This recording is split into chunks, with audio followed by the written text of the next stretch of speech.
I have mixed feelings about AMD's Radeon RX 9060 XT. On one hand, I find it very problematic, anti-consumer even, and that's because there are two very different versions of this product, both with the exact same name, but one has 16GB of VRAM while the other has just 8, and the more expensive 16GB version is much more capable and will age significantly better. On the other hand, the 9060 XT is the best value current generation GPU for budget builders. The 16GB version has an MSRP of $350, considerably less than that of the 16GB RTX 5060 Ti, and you can regularly purchase them for around that price. The 8GB version has also fallen below MSRP and is regularly available for $280 US, though I'd still recommend avoiding it. But for those of you aware of its shortcomings and just want to spend as little as possible, it's an option. Ever since the release of the 9060 XT, I've said there really should have never been two models under the same name. And instead, the 9060 XT should have come exclusively with 16GB of VRAM, and the 8GB version could be called the RX 9060. It could have even come with some cores disabled. AMD didn't want to do that though, because of money. Instead, those binned Navi 44 dies could be sold for higher margins when used in OEM PCs. So that's exactly what they've done. A few months ago, AMD quietly announced the Radeon RX 9060, stating that it would only be available via select system integrators. So you can't just buy a retail card like you can with, say, a 9060 XT, rather you have to buy an entire PC. So that's exactly what we've done, but before we get into it, I've actually got to pay for this thing. This portion of the video has been sponsored by the AOC U27 G4XM, a fantastic 4K HDR mini LED gaming monitor. The 1152 zone backlight provides a high contrast experience with deep blacks and super bright highlights. It looks excellent in HDR games without any burn-in concerns. It's fast at 4K 160Hz and even clearer in its dual mode 320Hz configuration, offering a great balance for all types of gaming. And with a 4K resolution combined with decent factory calibration, this display doubles as a productivity monitor, making the U27 G4XM a single solution for many use cases. It's affordable for a 4K mini LED LCD, it's great value, we recommend it, so to learn more check out the AOC U27 G4XM via the links in the description below. Okay, so the reason why I bought an entire system for this video is simple. We want to know how the RX 9060 performs, and how that performance stacks up against the XT version. But before we get into the benchmarks, let's just take a look at the specifications. Okay, so like the 9060 XT, the 9060 is based on the Navi 44 die. It's just a binned version with a cut down core count and slower memory. The cores have been reduced by 13% from 2048 to just 1792, and they've also been clocked 4.5% lower. Now, this model is only available with 8GB of VRAM, and the GDDR6 memory is clocked at 18 gigabits per second, reducing the memory bandwidth from 320 gigabytes per second to 288 gigabytes per second, and that's a 10% reduction. As a result, the TBP has dropped down to 132 watts, 12% lower than the 8GB 9060 XT, and you're still getting the same full x16 PCIe 5.0 interface. So in short, there's 13% fewer cores and 10% less bandwidth, and the price is unknown. There's no MSRP, as this is an OEM-only part. The system I purchased was 15% cheaper than a similarly configured system using the 9060 XT 8GB, so based on that, I'd guess the MSRP would be around $260 US, but of course, as I said, I can't be clear on that. Anyway, it's time to test this thing out, so I've thrown it in our 9800X 3D GPU test system, and tested a few games at 1080p and 1440p using the medium and ultra quality presets, so let's get into the data. Starting with the Rainbow Six Siege medium quality data, we see that the 9060 is 15% slower than the 9060 XT at 1080p and 17% slower at 1440p. In both instances, that did make it slower than the RTX 5060, though it should be cheaper, but again, pricing isn't clear. The 9060 is a good bit faster than the RX 7600, delivering around 30% stronger performance at 1440p and 35% better performance at 1080p. Switching to the Ultra Plus preset, we do find similar margins with the 9060 trailing the XT model, by a 14 to 15% margin depending on the resolution, making it 4 to 8% slower than the RTX 5060. It was, however, a massive 38% faster than the RX 7600 at 1080p, and then 28% faster at 1440p. Moving on to Horizon Zero Dawn Remastered, here the 9060 was slightly faster than the RTX 5060 at 1080p when using the medium settings, making it just 10% slower than the 9060 XT and 35% faster than the RX 7600. Then at 1440p it wound up trailing the XT model by a 12% margin to just edge out the RTX 5060.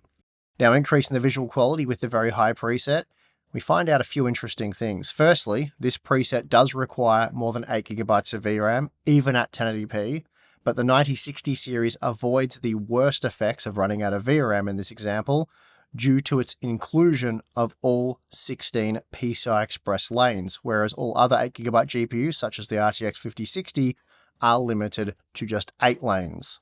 As a result, the 9060 wound up being just 8 to 9% slower than the XT model, but a massive 110% faster than the RTX 5060, though truth be told the GeForce GPU is completely unusable here and will require you to lower the quality settings.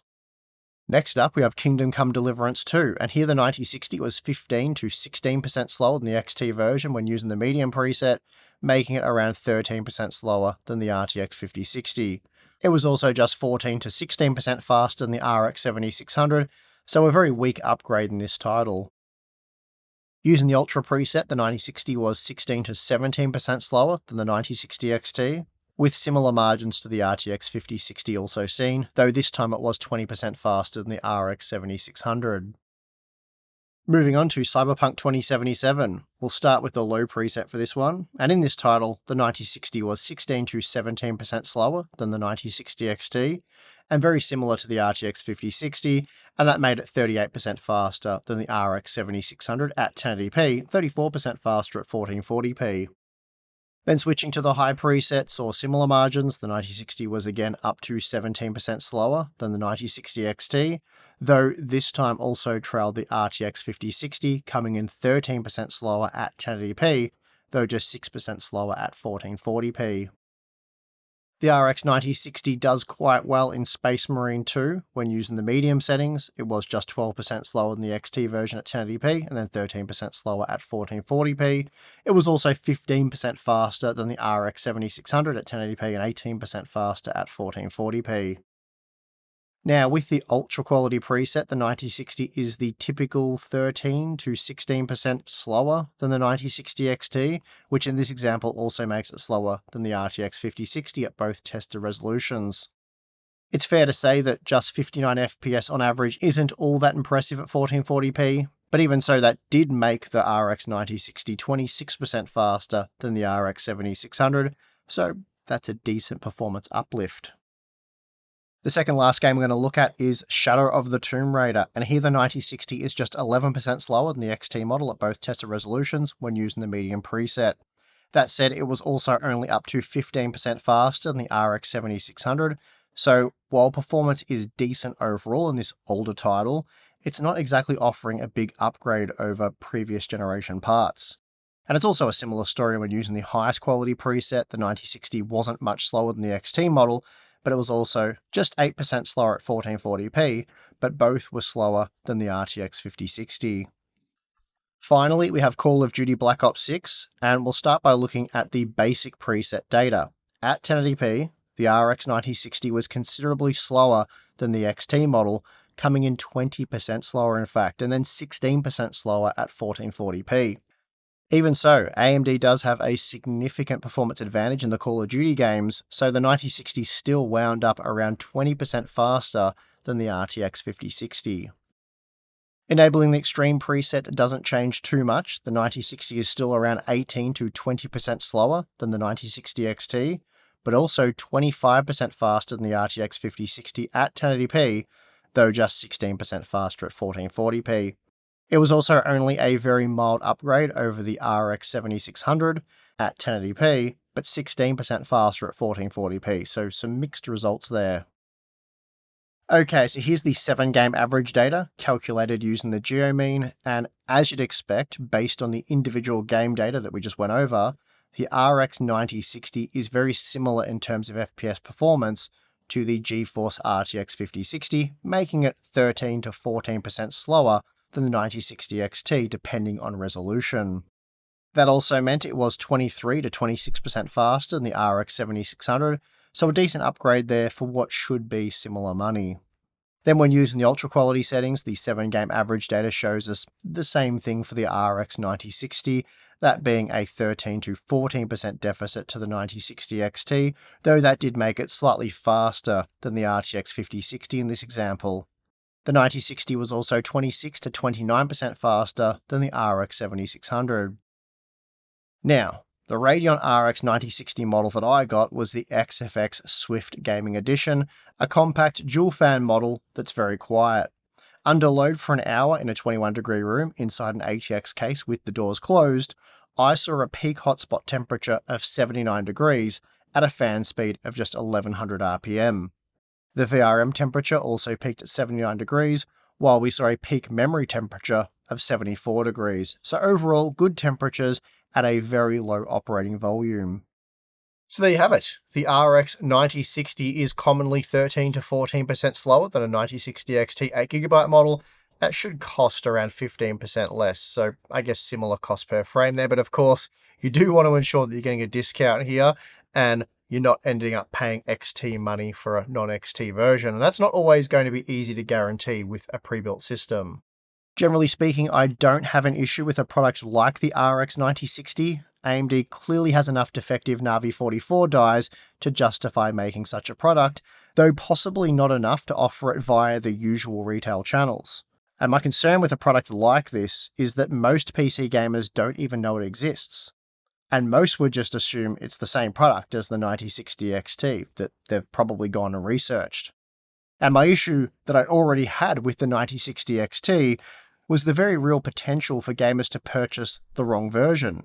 Searching most PC parts retailers for 9060 XTs and then filtering that search based on pricing, so lowest to highest, you're going to come across a lot of 8GB graphics cards, and I guess that's fine if you're aware there are 8 and 16GB versions of this product, but if you think you're getting the fully fledged 9060 XT at a killer price, you're going to end up being very disappointed once you realize it only has 8GB of VRAM. It's going to be a problem, especially long term. The 9060 just adds to the potential confusion here, because now you're not even getting a 9060 XT, you're getting an 8GB graphics card, but it's now even slower. Again, most gamers aren't even going to be aware that the 9060 is an option, or that it's somehow different to the 9060 XT, because there's almost no reviews or information about this product online, so you would just assume that maybe it's a typo, or you wouldn't even spot it. You just see, hey, this computer has a 9060, so we're good to go there. And to solve all of this, if AMD wanted to be transparent and make their products consumer friendly, they would have just made a single 9060 XT graphics card, and it would have 16GB of VRAM. Then if they wanted to produce a cheaper 8GB version, that could have been the RX 9060, and then the cut down version with less cores but still 8GB of VRAM, that really should have been called the 9050. Instead, what they've done is flood the internet with positive 9060 XT 16GB content, sending out very few 8GB models while not sampling the 9060 at all, and instead hide it away from online content by making it an OEM-only product. And this strategy is clearly designed to get budget gamers all excited for the 9060 series, allowing AMD to capture more of this market as the uninitiated buy the cheaper versions thinking they're getting the same part that everyone's excited about.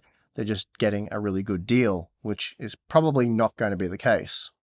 At least that's my take on the situation. But either way, AMD could have done a much better job of naming these products, and doing so would have benefited the consumer. Anyway, if you're watching this video in the future and you now have the option of buying the RX 9060 at retail, or maybe secondhand, you know all you need to know about the performance. It needs to be at least 15% cheaper than a 9060 XT 8GB to even entertain buying this thing. So I guess that is the RX 9060 in a nutshell. And if you enjoyed this video, give it a like, thumbs up, all that stuff, subscribe. And we also have the join button or Patreon if you want to get more Hardware Unboxed goodness. We do a monthly live stream for members. We have an exclusive Discord server, Q&A stuff, and behind the scenes content. So check that out if you're interested, but if not, it's perfectly fine. And I would like to thank you for watching this video. I'm your host, Steve. See you again next time.